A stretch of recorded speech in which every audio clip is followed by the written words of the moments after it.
Doctor Ambedkar है। जब तक जवाहरलाल नेहरू थे उनका नाम निशाना नहीं होता था, और नेहरू परिवार के राज में कभी उसकी नाम नहीं लिया जा सकता था। आज उनकी नाम चमक रही है। नरसिम्हा राव का भी यही हाल हुआ। सिर्फ मनमोहन सिंह का क्यों कहते हैं, ये नेहरू परिवार का एक वीकनेस है ये, कि कोई और उभर के नहीं आना चाहिए, और ख़ास तौर पर कांग्रेस पार्टी से। और जो उन्होंने हालत मनमोहन सिंह की वो उन्होंने वही हालत उन्होंने नरसिम्हा राव की भी की थी। मैं ये समझता हूँ कि दोनों नरसिम्हा राव और मनमोहन सिंह अपने पार्टी का नुकसान नहीं होना चाहिए, इसीलिए वो अपना जहर पी लेते थे। लेकिन राहुल जी ने तो कहा कि मैंने अपना पॉलिटिकल गुरु खो दिया। उन्होंने एक एक्स पोस्ट पे मतलब ये बात, पहले तो ये पढ़े लिखे आदमी नहीं है गुरु रखने के लिए, तो इनको मनमोहन सिंह जैसे हाई पावर्ड फुल प्रोफेसर, दुनिया में इंटरनेशनल ट्रेड में उसने थीसिस लिखी, ये सब तो उसको कुछ पता नहीं है। और आज के ना मरने इनकी देहांत होने के बाद ये उनको शोभा नहीं देता है। ये एक सस्ता यानी अपने को सस्ता बनाया है, तो मैं उसको ज़्यादा महत्व नहीं देता हूँ। मैं इतना ज़रूर कहूँगा कि कभी मेरे सामने मुझे कहना नहीं चाहिए, क्योंकि मेरा उनके साथ ब्रेकफास्ट में जाना मिलना, उनके परिवार से हमारे रिश्ते से, ये सारी चीज़ें उनके इतनी निकटता थी, तो मैं जानता था जब ये दुखी होते थे। और उस समय जो दुखी हुए राहुल गांधी की, जो उन्होंने उसके दस्तावेज को लेकर फाड़ कर फेंका सबके सामने टेलीविज़न में, उसमें राहुल गांधी को अभी क्षमा मांगनी चाहिए।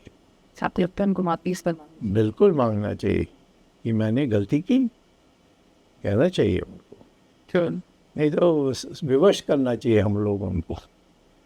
क्योंकि अब उसने कह दिया ना कि मैंने गुरु खो दिया, ये सब बकवास, तो अब उनको मीडिया जाकर पूछनी चाहिए कि उस समय आपने जब फाड़ के फेंका, अब नहीं सोचा कि तुम्हारा गुरु के अपमान आप करोगे। मनमोहन सिंह की एक प्रकार से बेइज्जती नहीं की, उन्होंने नरसिम्हा राव पे भी की थी। नरसिम्हा राव की लाश को तो उन्होंने उनकी जो पार्टी के ऑफिस में रखने नहीं दिया जी। और आखिर में उनको हैदराबाद ले जाना पड़ा, और वहाँ लकड़ी नहीं मिली उनको, और इन्हें उनकी लाश आधा जली हुई पाई गई थी 2 बजे रात को। और फिर दूसरे लोग आकर के, पब्लिक आकर के इसको ठीक किया।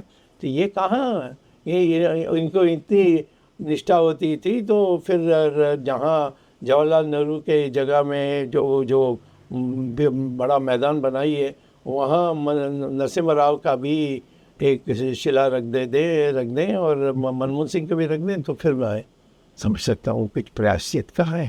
बट ये इनका तो जिसको अंग्रेजी में कहते हैं। एक चीज़ ये सोच रही थी सर, जैसे आप मैं जब आपकी बातों को ध्यान से सुन रही हूँ, अब अगर यहाँ से आगे बढ़ते हुए और बाकी पॉलिटिकल डिस्कोर्स की बात करें, तो आप जो बातें गांधी परिवार पर उनके किए गए बर्ताव के ऊपर जो टिप्पणियां कर रहे हैं, लगभग यही टिप्पणियां तो फिर प्रधानमंत्री नरेंद्र मोदी, चाहे गृह मंत्री अमित शाह और बीजेपी की जो बाकी बड़े नेता हैं, वो सब भी करते हैं। लेकिन जो ये तो मैंने तो संसद का कॉन्स्टिट्यूशन का भी जो 75 वो तो पूरी चर्चा इन्हीं सब बातों पे शहीद हो गई। नहीं, यहाँ तक राहुल गांधी ब्रिटिश सिटीजनशिप में है, जिसके लिए मैंने केस डाली है, जिसके कारण उसकी भारतीय जो नागरिकता है वो रद्द हो जाएगी। उस पर तो नरेंद्र मोदी कुछ नहीं कर रहा है। उनके हाथ में क्या है करना, क्या कर सकते हैं? प्रधानमंत्री हैं। तुरंत राजनाथ जब होम मिनिस्टर थे, मेरी एक चिट्ठी पर उन्होंने शो कॉज नोटिस भेज दी, उसका जवाब नहीं दिया। तो अब वो अमित शाह को कहने चाहिए कि उनको कहिए कि आप 24 घंटे में जवाब नहीं देंगे तो हम आपकी सिटीजनशिप रद्द करेंगे, ऐसा बोलनी चाहिए।